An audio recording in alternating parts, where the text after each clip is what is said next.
میخوایم به حقیقت ها رو بگیم. 3 ماه و 4 روز میشه که تیم رهبری جدید من شخصا در وزارت امور داخله آمدیم.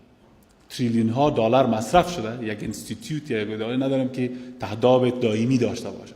بسیار تعداد کم اکادمی داریم، بخش دیگه داریم. فساد به اوجش ده بالا، ظرفیت پایین، وابسته به بزرگان و سیاسیون. هر کدامشان شور میتی 100 نفر زنگ میزنه براتون. چیزی که حقیقت است برای شما میخوام.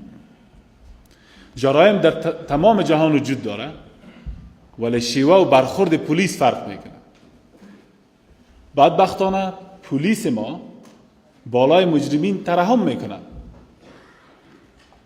چون که اگر ترحم نکرد باز توسط زورگویا و توسط کسانی که روابط سیاسی دارن تبدیل میشن.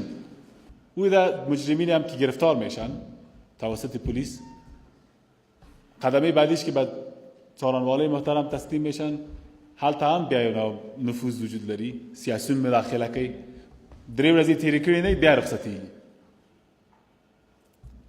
بانم راځي چې ولا دوسیه نه تکمیل ده یا جرم په اثبات نشو. وقتی که ما در رهبری وزارت امور داخله تعیین شدیم، کلانترین چالشی که روبروی ما بود بخش تروریسم و جنگ علیه طالبا بود، داعش و طالب و دیگر بود. کلانترین تشویش مایی بود که چطور جلوگیری بکنیم از سقوط یک ولایت مثل که قندوز و غزنی و دیگر شهرهای ما بود. فوکس ما بیشتر سر جنگ و مبارزه علیه تروریسم بود. تغییرات آوردیم در رهبری، تغییرات آوردیم در شیوه جنگ، تغییرات آوردیم در تاکتیک های خود. فضل خداست گوش ما آرام است. متأکد هستم رهبری جدیدی که تعیین شده، عملیات هایی که صورت میگیره، دشمن خواب و خیال سقوط ولایت نداره. هفته 500 نفرشان ما کشته میریم. در میاشت 2000 نفر منززی. باور میکنین؟ 24 ساعت با 18 ساعت 19 ساعت کار میکنم، دوامدار عملیات است علیه تروریسم. ضربات هوایی، عملیات شبنگام صورت میگیره. تشویش از اون نداریم که طالب و داعش بگه که ما ولایت گرفتیم. بیا اصطلاح قبلی هم استفاده کنیم، در گز در میدان بیا که معلوم کنیم که ما زور میشیم یا اونا. تشویش خیال 42000 اکانت فیسبوک جور کرده ذبیح الله مجاهد، 35000 توییتر جور کرده، دوامدار دروغ و لاف زده رئیس که ما اینطور میکنیم. تلفن ما ببینیم هر کسی که بر من میگه، ما قماندانایم که میگن که ما عملیات کردیم و داتا از بین بردیم، میگم تصویرش روان بکنین. اونا رو مجبور ساختیم دیگه هم پیش برن. اجسادشان در میدان محاربه افتیدن، دیگه از اون تشویش نداریم. چرا قطاعات خاص موفق است؟ رهبری خوب داشتیم و خوب داره.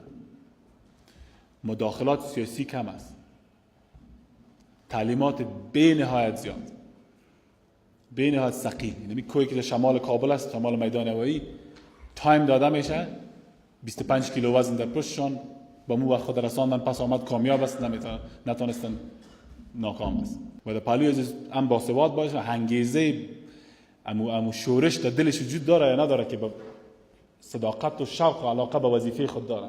یک کتله بسیار خرد است در افغانستان، بسیار کم.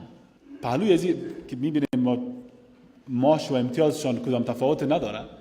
انتحاری در بلند منزل خودم انفجار میته، مردم هم میخواه بکشه، ولی می سرباز قطاعت خاص میرد بالا، همشهریای خود نجات میتن و قربانی هم میتن. عزیز آقا 3 روز پیش شهید شد. هفته قبلیش در هتل کانتیننتال در شانه سر سینه‌اش مدال بسته کردیم. 1 ماه عروسی که بود، 1 فرزند پدر مادر بود. 2 روز پیش جنازه‌اش بردیم در پنجشیر دفن کردیم. شما فکر کنید راجع به شخصیت امی فرد، چرا امی آدم علاقمند بود که برد بالا. در منزل سوم علی انتحار 2 نفر از بین برده شد، مرمی سوم در رویش خورد.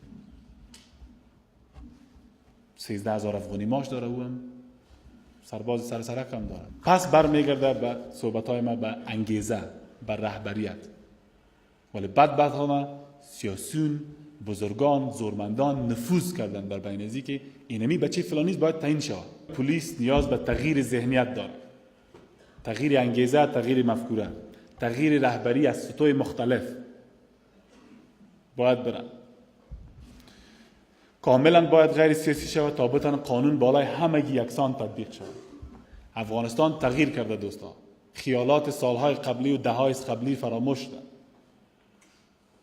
ملت ما دبینی رسید از دست جرایم، از دست روابط نامشروع سیاسیون و تروریسم.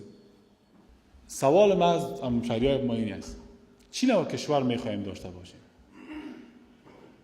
چی نوع نظام میخواهیم داشته باشیم؟ چی نوع نظم داخل شهر؟ اگر از خیرخانه تا از آن قیمت میخواین سفر بکنین خانه دوستای خود، چی میخواین در مسیر را بر چی ممانعت ها باشه، چی نباشه؟ از پلیس خود چی توقع داریم؟ اگر فکر شما، نظریات شما همانند فکر ما است، پس بیاین بخیزین، شورش کنین، صدای خود بلند بکنین. مشکلات ما بر شما قبلا گفتم که در کجاست. ما دست پنجه نرم میکنیم، تغییر خواهد آمد، تغییر میاریم آهسته آهسته، ولی نمیشه. ای کاش میشد که 4000 5000 پلیسی که در کابل داریم فقط برداریمشون 4 5000 پلیس نو بیاریم جای به جای اینستال بکنیم که بتونه تغییر بیاره، ولی مشکل است. آهسته آهسته اینا رو باید فیلتر کنیم تا بتونیم تغییری واقعی بیاره در نظام. تسلیم مجرمین نشوین، تسلیم قانون شکنان نشوین. به یک صدا با پلیس خود همکار شویم تا قانون بالای همه یکسان تطبیق شود و آینده خود به دست خود بسازیم.